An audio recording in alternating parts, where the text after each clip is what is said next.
телеглядач, всім привіт! Сьогодні 22 квітня 26-го року, середа, і ми з вами зустрічаємось на каналі. Вчора ті мої глядачі, хто дивилися мою прогулянку ботанічним садом Фоміна, наробили мені компліментів. Ой, клас! Дякую вам. Написали і про сережки, що дуже гарні сережки оці мої.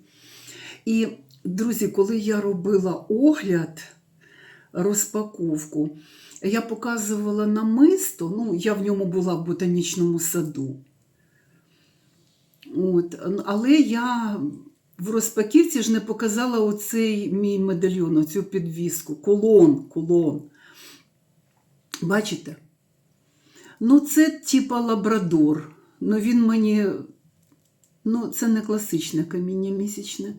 Це саме лабрадор. А він схожий чимось на місячне каміння. Але це дюд. Коротше, тут опал, тут лабрадор, тут місячне каміння. Але все в одному кольорі і єдина стилістика. Да? Хоча там мені чоловік один написав на моєму відео розпаковки, що, значить, мої сережки – це лунне каміння, а намисто – це, як він написав, що скло якесь там, опалитове скло. Ні, друзі, то намисто місячне каміння, то ніяке не опалитове скло. Опал – це отакий камінь, він тусклий, як матовий такий. Розумієте? Ось. А місячне каміння, він же прозорий камінь, який має внутрішню енергетику, свічення внутрішнє, да? Так, друзі, значить, що я хотіла розказати? Оце ж я погуляла по ботанічному саду. Я, знаєте, коли гуляю в ботанічному саду, я щось, якось не люблю на сторонні теми розмовляти. А треба ж було відразу порозмовляти. Після 18 числа треба було записувати відео. Друзі, я хворіла. Чому мене не було майже 5 днів на Ютубі? Я хворіла. І ви чудово знаєте, що коли я хворію, я відео не записую. Навіщо людям вішати оце свої проблеми? У мене була класична простуда, з якої я не можу викарабкатися уже місяць. Весь квітень я не можу викарабкатися. Мене спасли таблетки 1, 2, 3, які ми привезли з Єгипту. От вони на мене діють дуже чудово, я швидко виліковуюсь. У мене і нежить був, і горло першило, і голова боліла, і всі ознаки ОРВІ. Коротше, я себе підняла оціми таблетками 1, 2, 3. Ви знаєте, що їх не можна вивозити пачками прямо. Ми взяли, у мене від лікування єгипетського, ви пам'ятаєте, я приїхала в Єгипет і теж злягла. У мене залишалася одна пластиночка. Оце ж ми привезли додому, і оцю пластиночку я буквально пару таблеток, і я як огурчик перед вами сиджу. І ще хочу сказати вам, що взагалі квітень, був таке хитання було по здоров'ю, що мало не здається. По-перше, мій сімейний лікар змінила таблетки для тиску. І поки організм до них звикав, значить, мене і шатало, і таке, знаєте, було неприємне відчуття. А тепер все нормально. Уже я звикла до нових оцих пілюль від тиску і чудово я себе почуваю. Але ж чому я хотіла зустрітися і не зустрілася після 18 квітня? Ви знаєте, що трапилося у нас в Києві 18 квітня. Прям Чикаго 30-х років. Аль Капоне енд мафія. Це я так шуткую, знаєте. Це в мене жарти такі. А взагалі, що це вже тепер в Києві страшно на вулицю вийти? Я не знаю, друзі. Небезпечно виходить. А що ж буде тоді, коли закінчиться війна? коли зброя буде у багатьох. Я не знаю, що це. Що ж, розборки на вулицях будуть? Получається так? Я не буду переказувати вам цю подію, ви чудово всі знаєте, ви вже дивилися всі, і аналітиків, і всіх, і навіть президент теж висловлювався з цього факту. Справа в тому, друзі, що мене лише одне в цій історії вразило. Ну, по-перше, кількість загиблих, царство їм небесне. Отак, знаєте, невинно убієнні це в церкві називається. Оце мене вразило, це перший пункт. А другий – це те, що було сказано, що треба негайно прийняти закон про самооборону, щоб всі могли носити зброю, оборонятися. Це що, якщо хтось косо на тебе подивився на вулиці, це ти маєш оборонятися відразу? Стріляти? Я категорично проти. Категорично проти, знаєте чому? Тому що нашому народу не можна давати зброю в руки. Мені здається так. Дуже багато зараз людей, от я дивлюся, знаєте, в соціумі дуже багато людей небезпечних. Небезпечних. Скандалістів дуже багато, які на голому тлі тебе звинуватять в усьому, що їм захочеться. Прямо звинуватять відразу. То що, відразу стрільбу відкривати чи що? Друзі, це страшне, що робиться. От я категорично проти цього, що вони хочуть прийняти закон, щоб була зброя, щоб була самооборона. Не знаю. Це, як то кажуть, палка о двох кінцях, знаєте, таке. Але, друзі, я хотіла зовсім інше вам розказати. Хто уважний у мене глядач на каналі, ви знаєте, що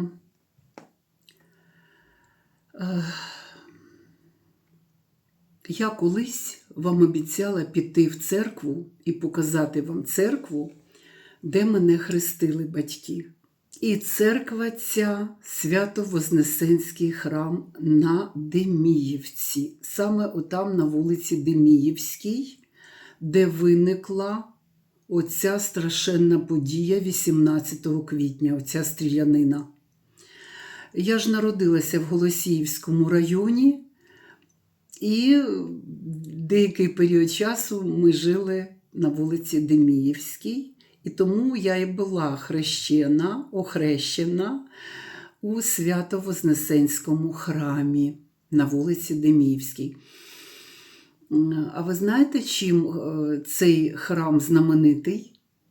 У 1807 році, 19 століття, там вінчалася Леся Українка з Климентом Квіткою. До речі, у них була різниця у віці, вона була старше за Климента Квітку, але вони побралися, у них був шлюб. І не можна було сказати, що це був нещасливий шлюб. Там були нюанси, це можна розповідати безкінечно, але у мене ж не літературний канал, тому цікавтеся, це дуже цікава історія їх шлюбу. Так от у цьому храмі, де вінчалася Леся Українка з Климентом Квіткою, я була хрещена в 60-ті роки. До речі, вулиця Деміївська тоді, до початку 60-х років, вона називалася вулиця Церковна. А ви скажете, як це вас хрестили в 60-ті роки? Це ж не можна було. Друзі, в Києві це була чи не єдина церква діюча. Там відбувалися богослужіння, можна було туди ходити. Бабуся моя теж там була. І Успенський собор вона відвідувала, до речі, на території Києво-Печерської лаври. От.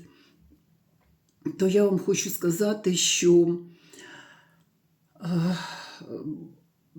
це єдина була церква, де відкрито можна було охрестити дитину. І взагалі, відбувалися таїнства відкрито. А так, ви знаєте, що це було під забороною. Ну, радянська влада, ви знаєте, забороняла релігію. Як Володимир Ленін казав, релігія є опіум народа. Я пам'ятаю, тому що ми в студентські роки конспектували це все. Так, друзі, добре. Покажу вам ще раз мої сережки. Ну, така краса, так гріють душу. Я з таким задоволенням їх ношу. Ви бачили в ботанічному саду, який настрій в мене був чудовий. Цікаво, там магнолії розквітли рожеві, тому що я була 20 числа і холодно було на вулиці, і вони ще не були повністю розквітлі всі. Тобто зверху всі квіти розквітли, да? Те, що ближче до сонечка, а внизу, там, де холодно, ще все було в бутонах. Ну, то ви поїдете, розкажете мені. А може я ще, знаєте, коли все розквітне і буде сонце яскраве, може я ще туди поїду, познімаю, чому би ні. Мені, знаєте, отак от прогулянки по ботсадах – це моє улюблене. От. Ну, добре, друзі. Ще що хотіла вам сказати. Я ж шедевр витворяла нещодавно. Зараз покажу, як я варила холодець. Варю холодець. Вариться, вариться. Ось шедеври. Трішечки, знаєте, пінка оця залишилась, нічого. Так виделочкою зніму. Подивіться, а подивіться отак. Оно, бачите? Шедевр який. Зараз ще вам покажу. Дивіться, ось і отак. Ви бачите? Шедеврально. М'язка багато, ну нічого страшного, тут піночка трішечки. Виделкою, а так воно аж прозоре, ви бачите? Ви бачите, що прозоре? Прозорий холодець. Все, наготувала холодцю на здоров'я нам. Ось так і живемо, друзі.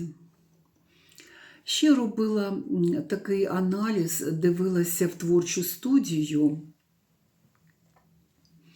І там написано мені, що 47% глядачів дивляться мене без підписки. Друзі, будь ласка, підпишіться. Ну, якщо ви дивитесь мене, значить я вам цікава. А який сенс дивитися людину просто так? Підпишіться. І вам будуть приходити повідомлення про мої нові відео. І ви будете в курсі всього, що буде на каналі. А на каналі у мене буде цікаво. Це точно я вам говорю. Друзі, ще хочу таку тему, для мене теж дуже важлива тема, підняти, що, пам'ятаєте, у нас була поїздка дуже цікава в Будапешт. В 2024 році, на початку літа, ми були в Будапешті. Нам повезло з погодою, нам повезло з усім. В Будапешті, зараз я розкажу. І тоді одна з глядачок мені написала: «Ой, поїхали в Будапешт, він так погано, Орбан і Угорщина, не партнери України, так погано до України ставляться, а ви поїхали, та ви такі, та ви сякі». Я не придумаю, друзі, я тоді чуть, знаєте, я отак сиділа, і в мене так, знаєте, очі округлялися від цього коментаря. Я думаю, нічого собі, дівчина, яка вона строгая. А я їй тоді відповідала: дівчинко, це Орбан. Поки він Орбан, вам Угорщина погана. Орбан не вічний, він піде обов'язково коли-небудь з влади. Він піде, і Угорщина буде інша. Угорщина, це Будапешт, це чудове місто. Ви знаєте, що коли німецько-фашистські загарбники йшли по Європі, Вони ж спалювали все на своєму шляху. Варшава була знесена взагалі. Ви знаєте, як дотла просто. Варшаву, до речі, відбудовували 15 років. 15 років відбудовували Варшаву. Тому що там не було камня на камені залишено. Так от, коли вони дійшли до Угорщини, Угорщина здалася відразу без супротиву, без нічого. І тому Будапешт має ті визначні архітектурні пам'ятки історичні, які є дійсно історичними. Ось чому. Тому що воно нічого не... Німці не чіпали Будапешт, не чіпали угорські міста, тому що країна здалася. І от я спостерігаю за Угорщиною, знаєте, завжди ловлю себе на думці, що ця країна дійсно має якийсь свій шлях і свої погляди на політику. От дивіться, Орбан, ви знаєте все про нього. Зараз Петер Мадяр. Так, я слухала його промову, і я там не почула, що він прямо проти Росії, або що-то таке. Він заявив чітко, зрозуміло, що він буде співпрацювати з усіма країнами, які знаходяться навколо Угорщини. Я так думаю, що і з Росією теж. Це і... Ви знаєте, і газопостачання стосується, і багатьох моментів. Тобто всі раділи, що Орбан пішов. Давайте подивимось, час покаже нам, що нам принесе оце новітня влада в Угорщині, оця Тіса, Мадяр і так далі. Так що ми ще не розслабляємося. Але і писати таку, знаєте, дурню, що куди ви поїхали, Угорщина. А ви знаєте, що на той момент, коли ми були в Угорщині, там діяли певні програми для українців. І навіть такий момент, як безкоштовний проїзд в усіх видах транспорту, там теж був. І на вулицях, коли ми з Миколою, моїм чоловіком, спілкувалися з мадярами, з угорцями, ми не помітили до себе, адже ми говорили, що ми з України, ми не помітили до себе ніякої агресії. Навпаки, нам допомагали люди. Допомагали. Наприклад, ми їхали коли з вокзалу залізничного до себе в апартаменти, то таксист не взяв з нас повної суми. Він назвав нам меншу суму, і ми заплатили менше, ніж там натікало. Далі він узнав, що ми з України, і проникнувся цим. А коли ми поверталися з Миколою, уже додому їхали в Київ, то нас взагалі з апартаментів до залізничного вокзалу водій провіз безкоштовно. Він сказав, ви нічого мені не винні. І ми так дивувалися, у мене навіть в відео це є, ми про це говоримо в відео, що з нас не взяли коштів взагалі, нас просто привезли на вокзал, на таксі Болт. В Будапешті дуже популярно таксі, таке жовтеньке, там взагалі класно, дуже. Якщо б у мене була можливість, я б поїхала в Будапешт з задоволенням. Рим. Пам'ятаєте, як я мріяла поїхати в Рим? Поки що облом моїм мріям. Я не бачу, друзі, я не бачу, знаєте, такого зеленого шляху легкого для того, щоб туди поїхати. Я якось запишу відео на днях про чудесії, які робляться у нас на УЗ, в Укрзалізниці. І там за кордоном, коли приїздять поїзди з українцями, що там тільки робиться, як затримуються поїзди. Коротше, я хочу про це зняти окреме відео. Чому я кажу про Рим, що це незбиточна мечта? Тому що на автобусі їхати майже 3 доби, і буде дуже дорога поїздка, апартаменти. Ну, коротше, все буде дорого. Я не знаю, я ще не готова, я не дозріла до Риму. Не дозріла до Риму. Зато, коли я показала в минулому відео Ботанічний сад і Володимирський собор, я там показувала. Зато, коли я це відео показала, мені глядачка з Італії, моя глядачка в Італії живе. Олено, вам привіт і здоров'я вам. І вона мені написала, що Санта-П'єтра віддихає в порівнянні з Володимирським собором. Така архітектура. І ну, це визначна пам'ятка живопису і архітектури. Володимирський собор в Києві.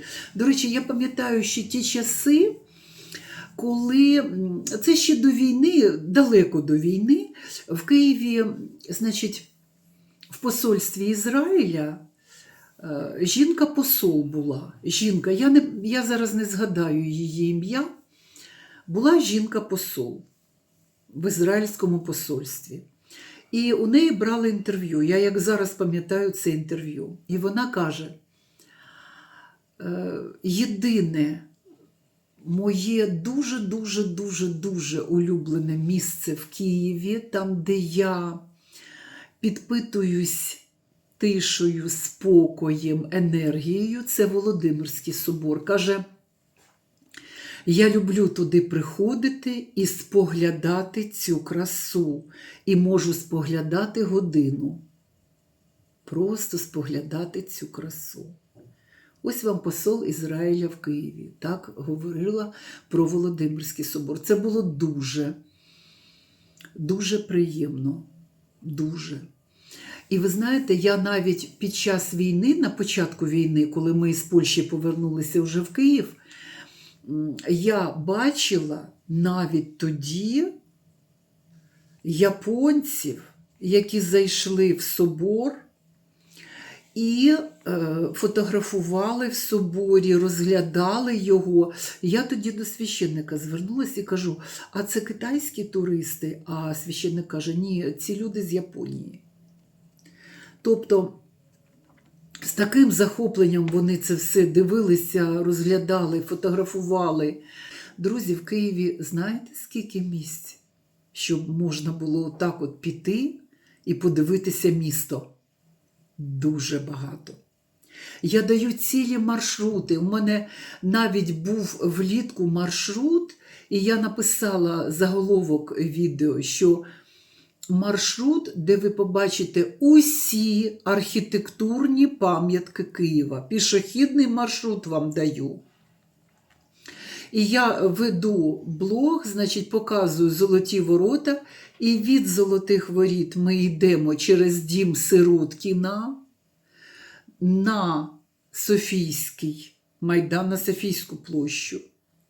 Дивимося Софію Київську, переходимо на Михайлівську площу, дивимося Свято-Михайлівський Златоверхий собор, повертаємо на вулицю Десятинну, по вулиці Десятинній, через Міністерство закордонних справ, теж красива будівля, ми йдемо по вулиці Десятинній до Андріївської церкви. Дивимося, заходимо на оглядовий майданчик, дивимося Андріївську церкву, спускаємося на Андріївський узвіз. Ідемо вниз до підніжжя Андріївського узвозу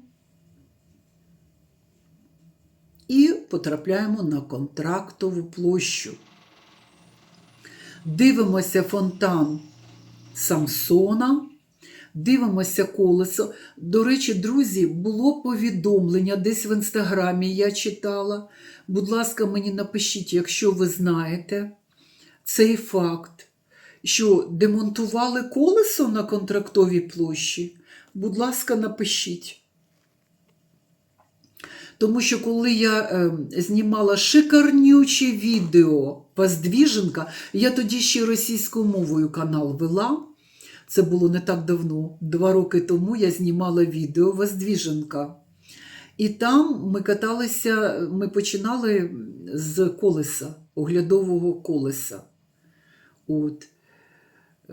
Ну от дивіться, Андріївський узвіз, потім захотіли, перейшли на Воздвіженку, це взагалі шедеврально.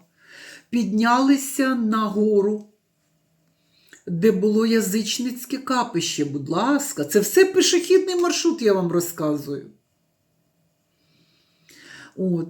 Розумієте? Тобто, а біля Михайлівського собору можна піти в парк Володимирська гірка, на Скляний міст, а потім спуститися на фунікулері. Це все я вам розповідаю пішохідні маршрути. Ось весь центр Києва буде перед вами. Ви потратите години 3-4, дуже повільним кроком це все ви будете робити. І ви відвідаєте всі архітектурні пам'ятки Києва. Розумієте? Так що, коли я даю маршрути, у мене на каналі дуже багато таких прогулянок Києвом. Це моя стихія, це мій коньок, як то кажуть. Я не бачила блогерів київських, які це роблять краще за мене. Я відразу вам кажу. Тому що те, що я бачила на Ютубі, там не так. Розумієте? Я даю історичну довідку, я даю факти. У мене дуже красива музика звучить у відео завжди. Я це даю майстерно, красиво, знаєте, з насолодою і з душею. Я це обожаю.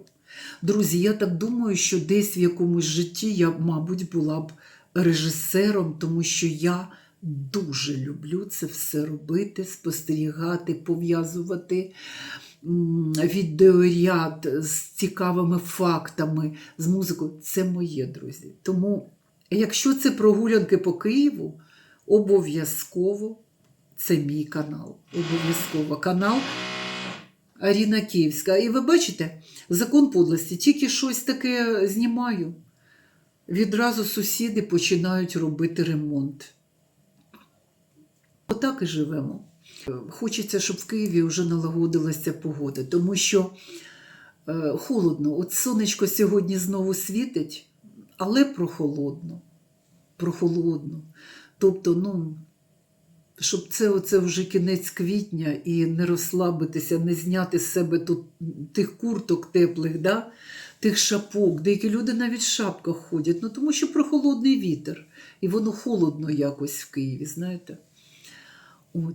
Так що будемо чекати хорошої погоди. Я була дуже рада з вами сьогодні зустрітися. Залишайтеся на каналі, завтра буде дещо цікаве. Па-па і до зустрічі на каналі.